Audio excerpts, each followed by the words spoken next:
The Ben Heck Show is brought to you by Element 14, the electronic design community and online store built for engineers and hobbyists alike. Join now and browse the store at element14.com. In the year 2000, Ben Heckendorn built his first mod.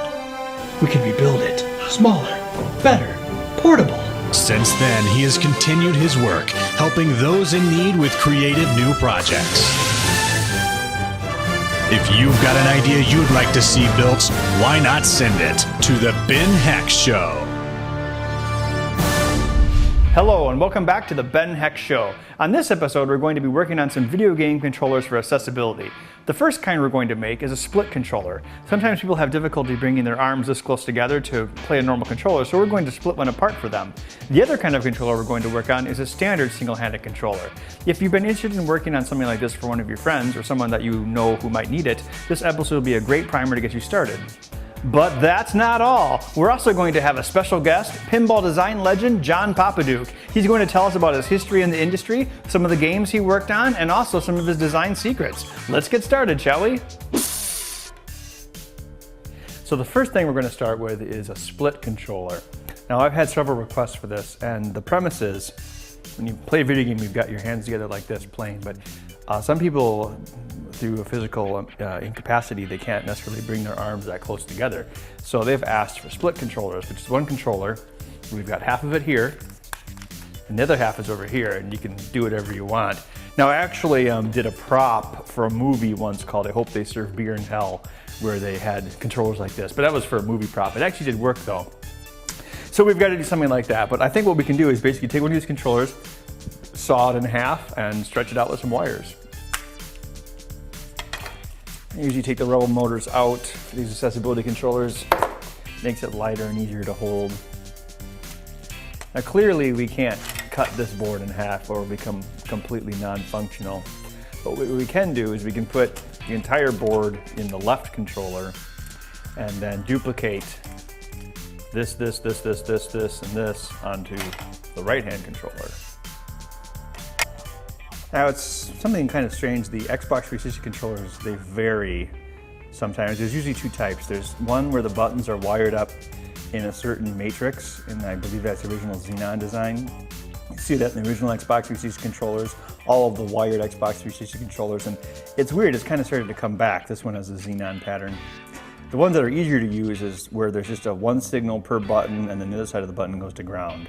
Those are the kind I use for my controller monitors. This one isn't the easier kind, but we can still make it work. So I'll just desolder it and we'll make it work. So I've removed all the parts from the right-hand side. So what I'm going to do next is I'm going to add wires that will port out the analog stick, shoulder button, probably the start button, and these four buttons. This wire comes, woo, it'll bring all those signals out to the other controller, and then we'll build the other controller. All right, so this left thumb, I can hit this button and this one, but start might be kind of pushing it. So I'll put start on the other side along with this D-pad or analog stick, these four buttons, and the shoulder buttons. How far apart can I move my arms? I don't think this would be more than enough. Now we're gonna bring out a certain amount of wires for the analog stick, but we've also got the analog trigger. Now we don't have to replicate all three of these ports because one of them is ground, which we're already going to have, and one of them is the reference voltage for the analog stick, which is already here. So we only need the middle one, which is the sense for the potentiometer. All right, so there's the connections for the analog stick. So on the other side, we will add the start button and A, B, X, Y. So I'm going to have to make a map of what these wires are, but that'll allow me to seal this up and forget about it. We're gonna pull these buttons out here because we don't need them, but we need some room for the wires. So I'm gonna Dremel it down to make sure there's clearance. Now for the right-hand side of it, we only need half of the controller, so we're gonna cut it in half. Kids really don't try this at home.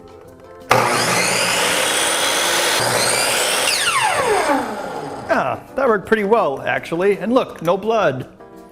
So kind of like what we did with the Ben Sawyer project is we're going to just put some circuit boards in here to replicate the original board, and we'll put switches on it that the user can activate. Breathing in that toxic dust. Boy.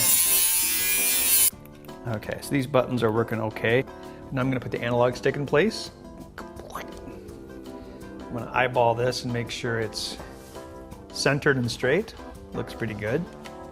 Clicks, good. Now I'm just gonna hold it here for a few minutes. So much of my time is spent waiting, you'd really be surprised.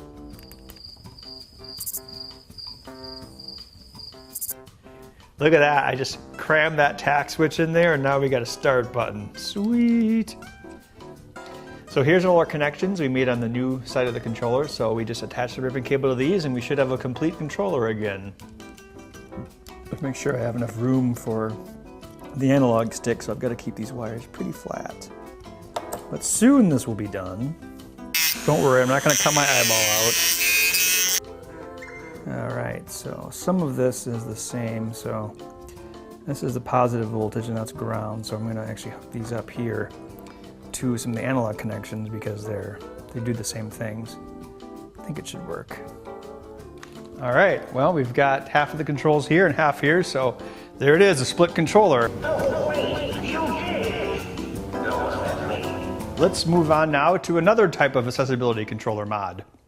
Next, we're going to make more of a standard single-handed controller, and this is something that I get requests for a lot. So I figured I'd demonstrate it on the show, so maybe people at home, if they have someone they know that might need one, they could take a whack at it themselves. So let's say you're using your right hand. Now the things you can't reach, obviously, are these buttons and the D-pad. So the first thing we're going to do is make a replacement D-pad. So you can get your thumb down here, but you can't really get it here easily. So we're going to make a D-pad that goes here. On the computer, we have a drawing of a little circular D-pad disc that we're going to add on. So we can render it. Yeah, it's going to look like that. Basically, it looks like the PlayStation 3. Then we have a side view, which shows how the switches go inside of it. So it's just going to be a little disc. We'll carve out a hole. We'll carve out a hole here on the controller and stick the disc in. So we will route this disc on the CNC machine and see how well it goes together.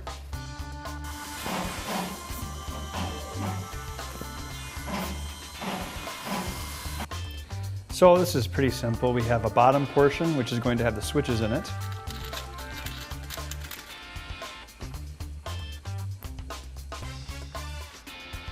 Need little holes here for the tack switches.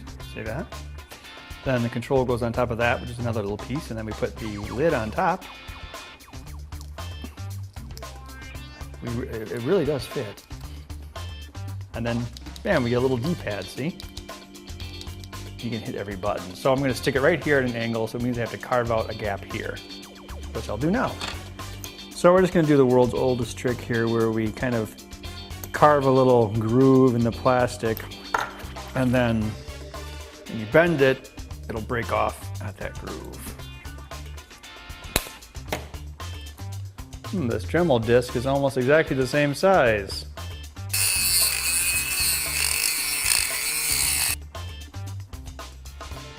All right, next I'm gonna put this left trigger button over here on the right, and we're gonna kind of, this button's here, we're gonna put it right here where your index or your middle finger is. So if we slot it out, I think we can get it right here, so we can have both those triggers on one side so they can be, easy to access.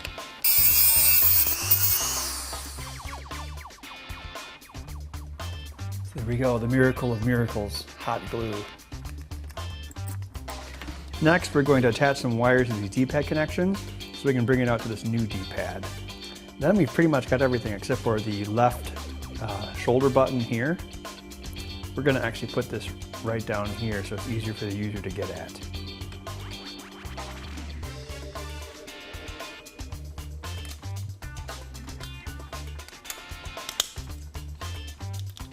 So I've added some holes here to put some tack switches in for a couple reasons.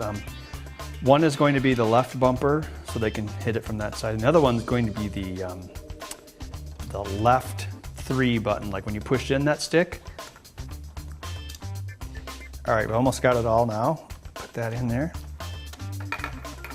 Got the analog stick hooked up. Now we're gonna have 2 analog sticks. So we just need to attach the left joystick.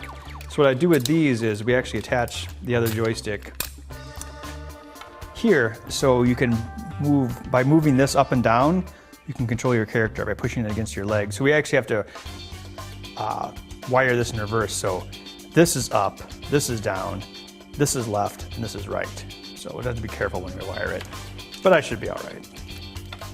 All right, so here's the completed right-hand controller. We got the left bumper put over here, L3 put over here. These are all the same. We've added a D-pad here that we can get to. And then you move the left analog stick by actuating it against your leg. Up, down, left, right. So there it is. So there's 2 different controllers we've made today. As part of their dedication to providing exclusive technical information to users, Element 14 also provides a variety of informative and interesting webinars on a variety of topics. At element14.com/webinar, you can sign up for live and on-demand webinars available in a variety of languages. You can see topics such as Freescale dev kits and also introductions to CADSoft Eagle. Sign up today to be notified of future webinars from suppliers such as Cree, TI, Honeywell, and many more. You can also meet element14.com experts online to ask questions, find out more about upcoming events around the world, sign up for premium training opportunities from Element 14 and their suppliers, and sign up today for the chance to win a free dev kit from Freescale and Element 14. Element 14 is also the proud supporter of an upcoming free webinar featuring technology visionary Dean Kamen, the inventor of the Segway PT. Mr. Kamen will be talking about his personal road to innovation and also his organization FIRST, which was designed to help young people become interested in science and technology. Be sure to register at element14.com/webinar. Oh, what the heck?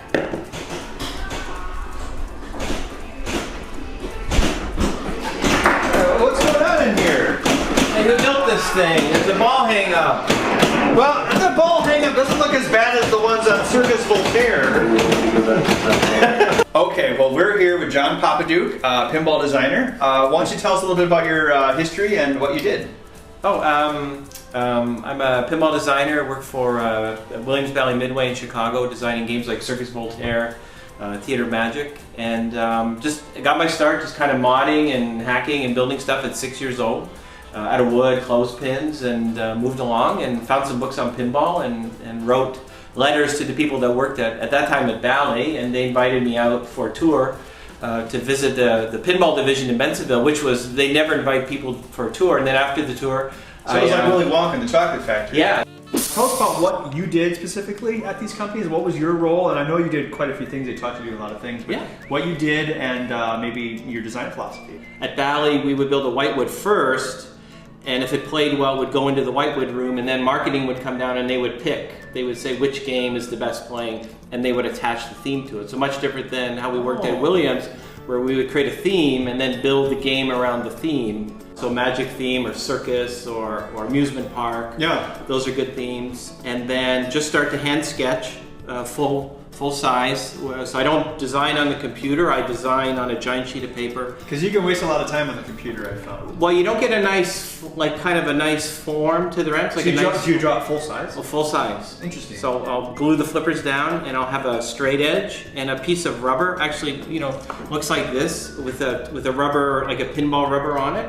And I'll put that down on it and then I'll roll the ball and to see where the ball goes, and then I'll rotate that. So I can get a good idea of the shots before I go to a real wood sample with parts that's going to shoot well. So most of the shots will go up the center to the left a little bit. I thought about that. So if you have your coolest toy way say on the right side here, most of the players, say we have the spinning block here and it does something really cool.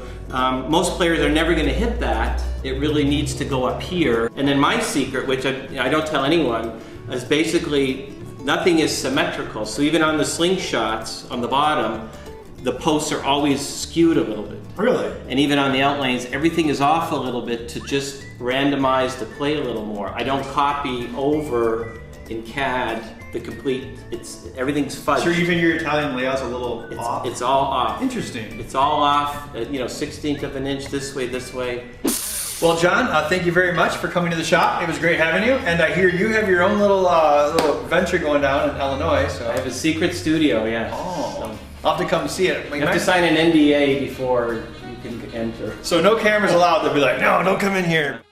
That's all the time we have for today. In our next episode, we're going to be looking at the Google Android ADK platform, which allows you to interface your Android phone with an Arduino microcontroller. We're going to be brainstorming some cool applications that we can build with it. We'll see you then.